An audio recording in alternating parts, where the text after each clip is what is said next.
欢迎来到知定讲堂。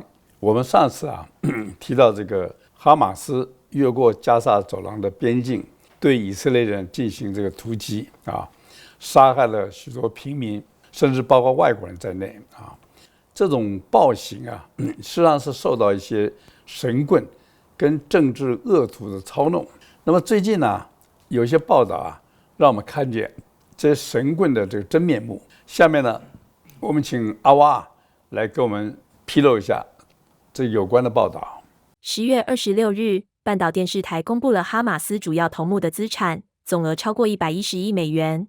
哈马斯头目西瓦尔的个人资产高达22亿美元，哈尼亚个人资产更是高达30亿美元，卡桑旅创始人及其妻子是10亿美元，哈马斯财务主管是5.8亿美元。哈马斯的高层都住在卡塔尔的豪宅里，开着超级豪华的跑车。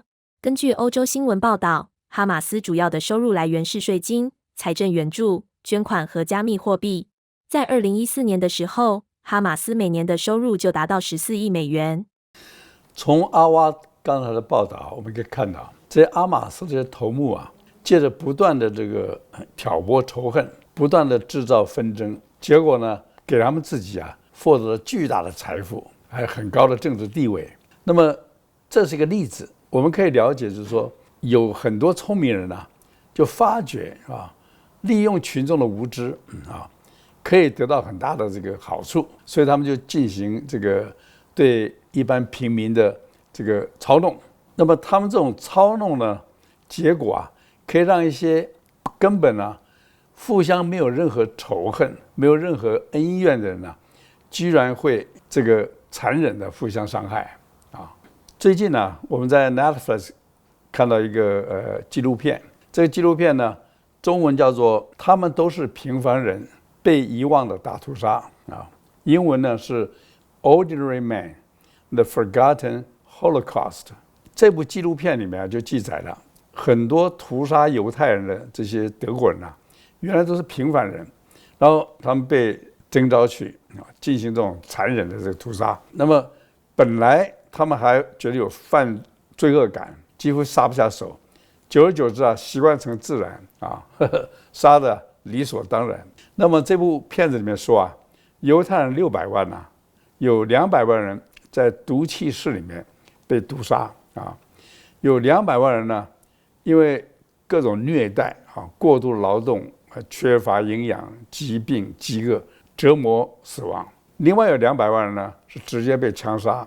那么这个枪杀的时候呢，其实很残忍他们比方说，母亲抱了婴儿，对着婴儿头部一枪打下去，可以一枪杀掉2个生命。所以这个纪录片呢，也让我们看到说这个操弄的可怕。另外一个很可怕的这个被操弄出来的大屠杀，发生的不远，还不到30年，就是在1994年卢旺达4月到7月由胡图族这个发动屠杀，在3个月之内杀害了大概50到80万个图系族人那么这个屠杀当然也震惊世界。在这些屠杀的案例里面我们大概可以去找到这些神棍或者一些政治恶徒，他们怎么样操弄老百姓来进行的屠杀这个手法其实值得我们好好研究。一则呢，我们可以避免受骗；二则呢，我们可以预防这些屠杀的发生。要了解这些操弄人群的手法，其实我们可以从日本一句骂人话得到很多启发。大家知道，日本人是很讲礼貌的民族，他骂人的词汇不多相较中国少了很多在日本呢，骂人家八嘎，这是非常严重的一个骂人了这个八嘎就意思说你是笨蛋混账是是非不分、事理不明的没用的人。那么这个八嘎可以提供我们很好的线索，为什么呢？这八嘎这个2个字上面是马，下面是路，原来汉文的字源是这样子。这个马路为什么会变成混球的代名词呢？这个来源呢，来自于中国历史赵高指鹿为马的故事。我们知道这个赵高可以说这个中国历史上一个最坏的一个奸臣啊。怎么说呢？他原来得到秦始皇的重用跟在秦始皇做很贴近的这个跟班。不过呢，秦始皇在公元前210年死掉的时候呢，原来定了个遗嘱就是要叫他的公子扶苏继承这个王位。那么赵高呢，他跟这个扶苏不合，所以呢，他就怂恿这个另外一个丞相李斯，还有跟在秦始皇身边的这个另外一个秦始皇儿子叫胡亥，他们3个人呢说密谋篡改这个秦始皇的遗诏，叫扶苏自尽，然后呢立胡亥为秦二世。那么这3个人的密谋得逞结果呢，这个秦二世变成胡亥，然后呢，赵高因此拥有了非常大的权力。那么他还不放心李斯，所以他把李斯陷害。那李斯后来很惨，被腰斩于市腰斩就是活生生一个人从中间切成2半然后还夷3族把他3族这个亲戚都杀光。你看这个赵高有多坏那么赵高还不满足他又最后把胡亥也杀害了想自己称帝。那么这个赵高有个很有名的故事，就是说他有一次拉了一条鹿这种普通那个deer英文的鹿，然后呢跟大家讲说这是一只千里马。那么大家说这明明是鹿怎么变成马呢？嘿，你怀疑我讲的话，杀掉。最后大家不敢讲话。赵高为什么指鹿为马呢？他就故意要混淆是非，来考验他旁边人这个反应。那么如果有人说指出事实，说这是鹿不是马，好，我杀掉你，制造个恐惧。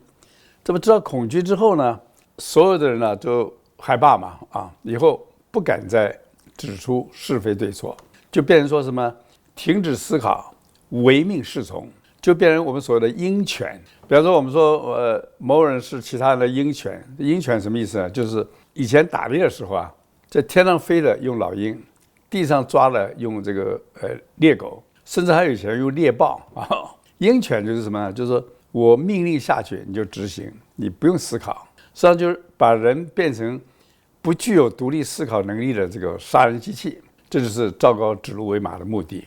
一般人面对这样的一个指鹿为马的威胁通常很难反抗。为什么呢？第一个，我们人一般人都不喜欢思考的更不要说独立思考了。这个大哲学家罗素他曾经讲过一句话，他说很多人宁愿死也不愿思考。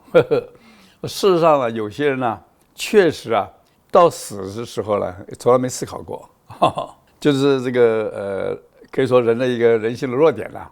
那么当然人性另外一个弱点就是说他喜欢跟着大家跑，怕落单。对很多人讲落单是极大的恐惧跟着人跑。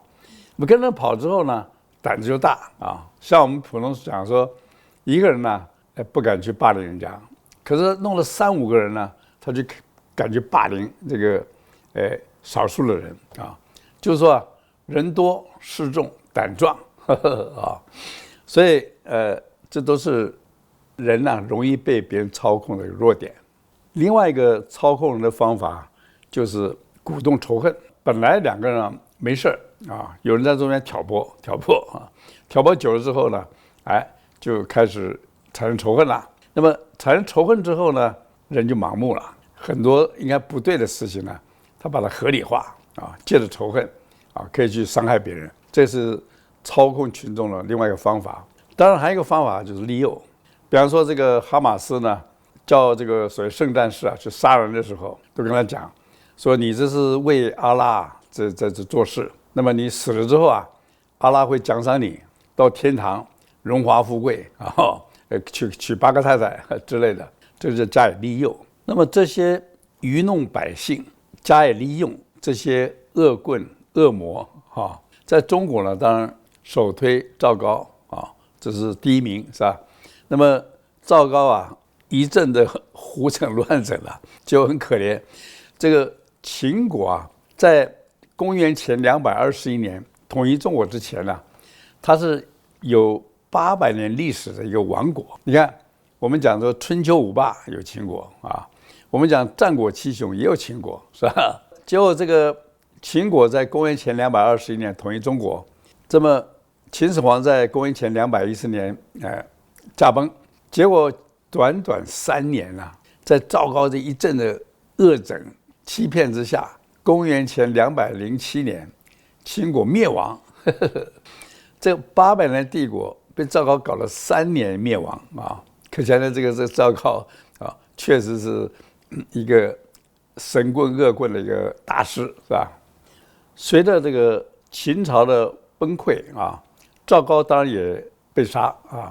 可是呢，这个赵高虽然死了，这个赵高的指鹿为马的欺骗的文化呢，却一直留下在中国的文化里面。历朝历代呢，你们看到中国人啊，很少敢讲实话，很少人敢讲是非啊，总是屈服权力啊。中国作家鲁迅呢，他就讲，他说啊，中国人自古以来啊，就喜欢瞒和骗，不仅喜欢骗人，而且还享受了被骗。这是鲁迅说的。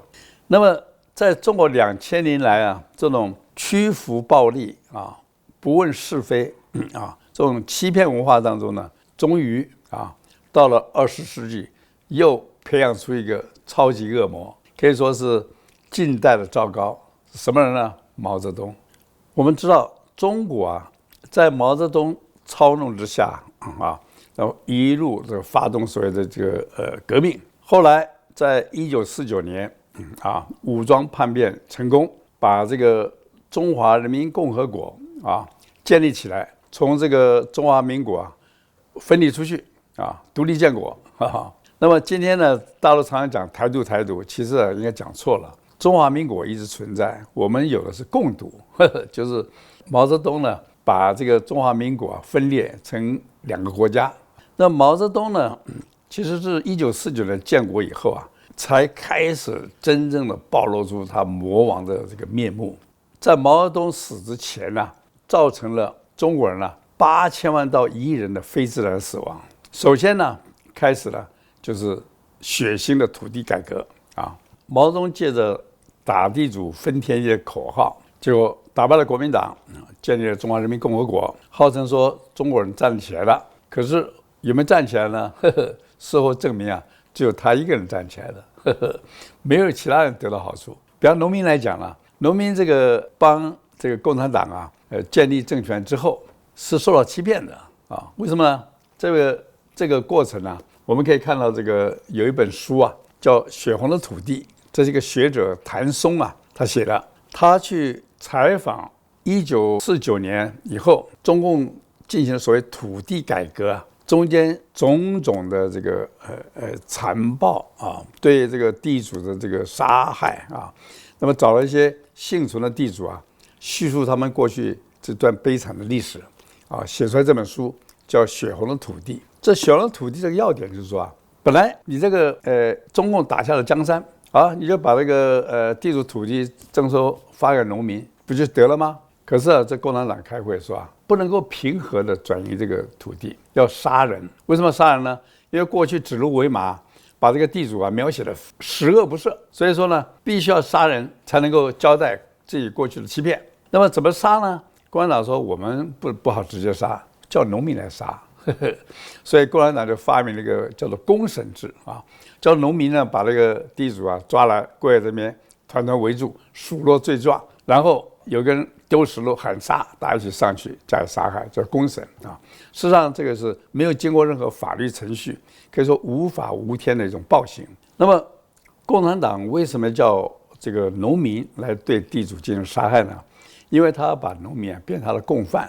这样大家站在道德的第一点，就是好像说呢，黑道招新手进来加入黑帮，第一个要叫这个新加入人去干点坏事，你干点杀人放火的事，你也变成一个犯罪的人，那你就可以加入我啊，因为我们大家道德基础是一样的。所以这个就是共产党的残暴。那么在这个过程当中呢，依据谭松啊这本书里面讲，杀害了几百万的地主，同时呢，迫害了地主的家属高达2000万人，中间过程非常的悲惨。好了，那么这个农民呢，分到土地之后，是不是就翻身了呢？结果没有，被骗了。为什么呢？因为农民呢，刚刚分到这个土地之后啊，很快共产党就说：“哎，我们现在要推行这个人民公社、集体农场啊，大家一起啊吃大锅饭啊，你那些地呢不用拿在手上，统统还回来，统统还回来。”结果这个农民啊，为共产党打下了江山。满手血腥犯罪，杀害了这么多的地主，结果有没有得到地？没有，地统统变成共产党的地盘啊！所以你看看这个诈骗的过程啊，多么的血腥恐怖啊！当然，以后毛泽东啊，在这个建政以后，还不断的进行各种运动，排除异己，那么制造了这个种种的血腥啊！那么这些犯罪的历史呢，其实都被一个德国人呢给他记录下来。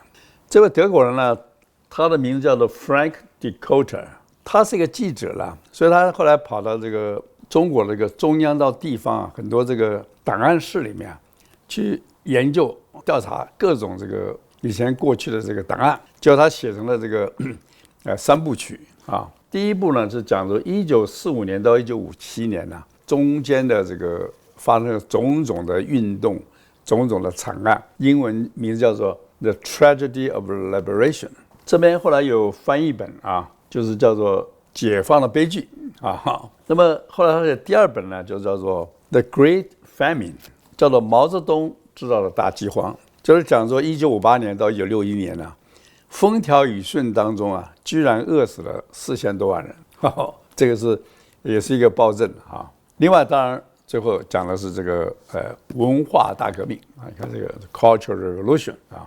那么，这本也有翻译啊。那么大家可以看这个翻译本《文化大革命》。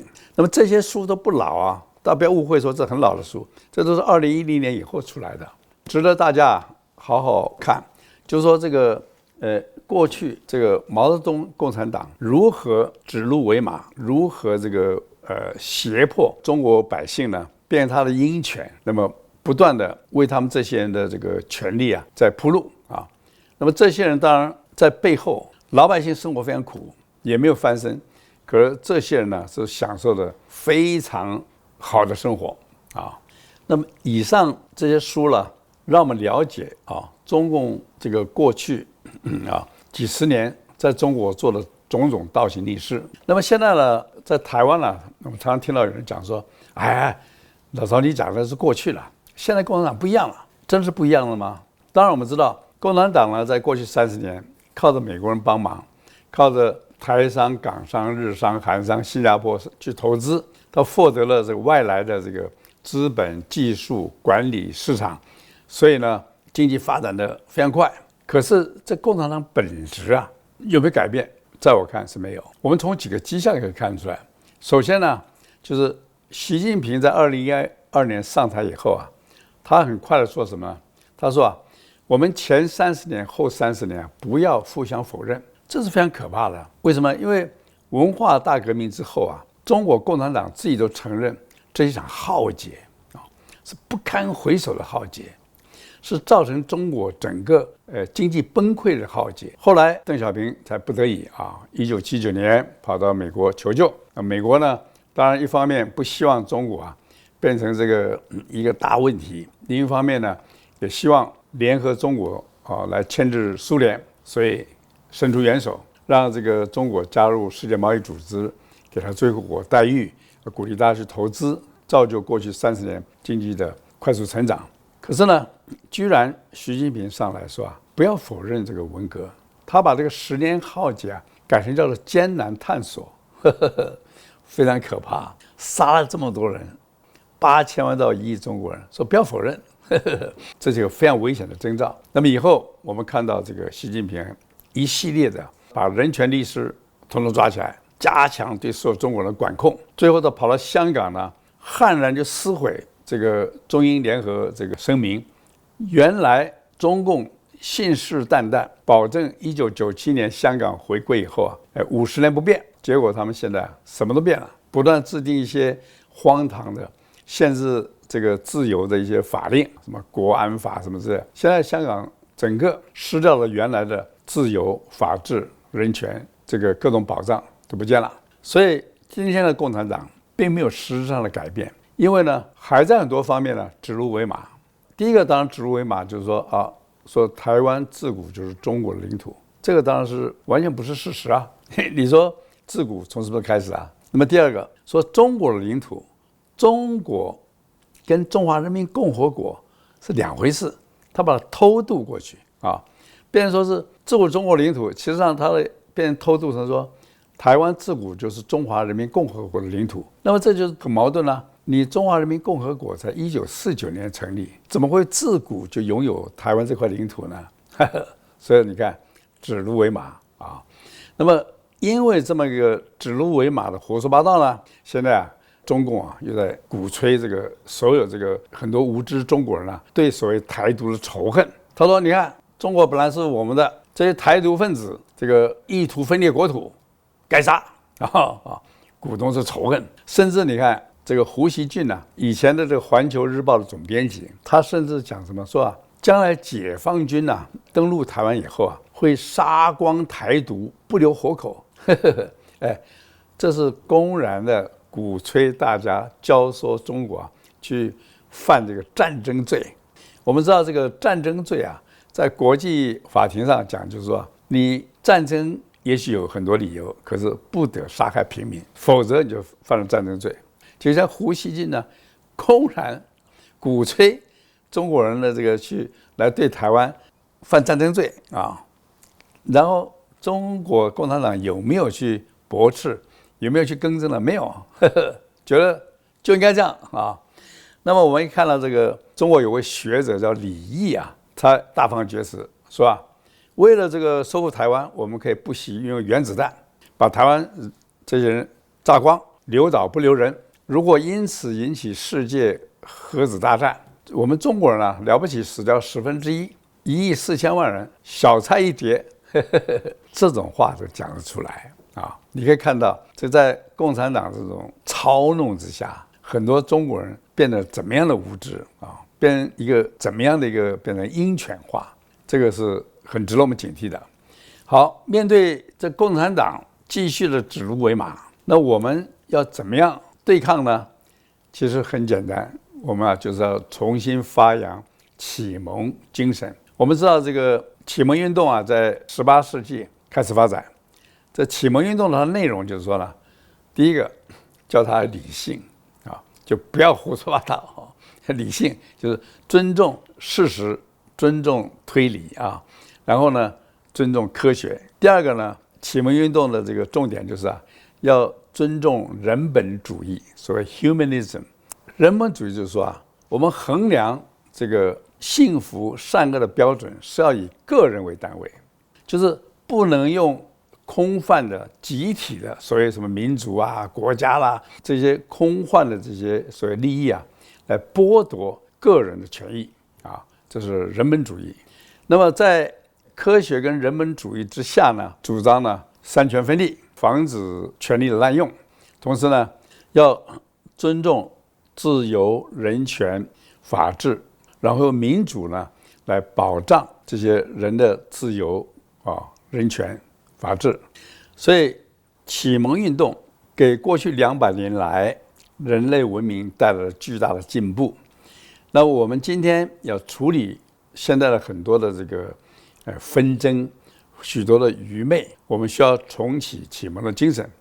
那么最近呢，我们看到哈佛大学教授 Steven Pinker 他这个2018年呢出版了一本这本书叫 Enlightenment Now， 意思就是说呢，200年来启蒙运动造成了巨大的进步，可是很多人呢还不相信启蒙，甚至呢攻击启蒙，所以他有必要觉得现在对启蒙做一个重新的检视，重新的这个思考。这本书呢2018年出版之后2020年呢台湾有翻译这是商周出版社翻的，叫做在启蒙的年代。那么这本书呢值得大家好好来研读一下。那我在下面影片里面我会请这个格林文化公司的郝广才先生一起来跟我来对谈，就是有关启蒙这概念的方方面面。希望呢大家会喜欢。今天就讲到这里，谢谢大家。